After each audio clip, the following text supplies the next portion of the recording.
believe it, but the funeral for one of the victims of the Nottingham attacks in June of this year.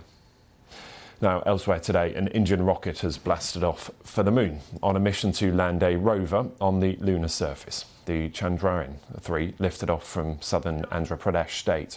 If successful, the craft, which went into Earth orbit shortly after the launch, will deploy a lander near the south pole of the moon next month.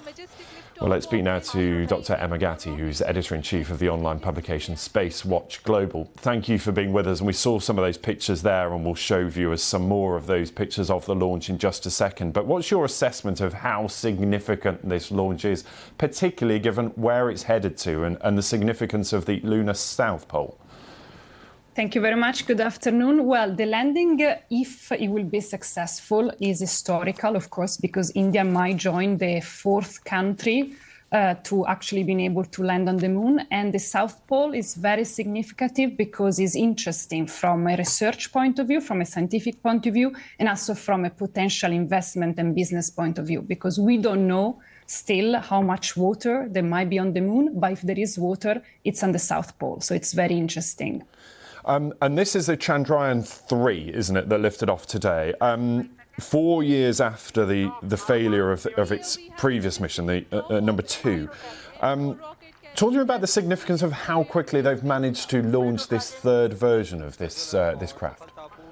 Well, it's incredible. 4 years to redo an entire rocket and rebuild a lander, it's an impressive achievement. And not many countries can do that, and not many countries can do that in 4 years, because the amount of funding required is huge, the amount of technological abilities is quite high. So doing it in 4 years is significant. India is sending a message, is saying they want to be a space-faring country and they want to be in the game. So I was quite impressed to see what they've been able to achieve in only 4 years.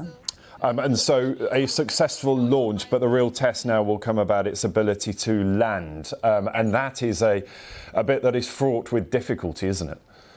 Absolutely. So the launching went well. We were all happy, of course. It's always nice to see a successful launch.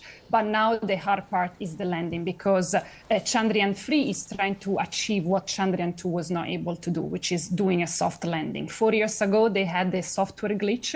So it was not able actually to arrive on the surface. Let's see what happens this time. It's going to land in a month's time, more or less, like you said.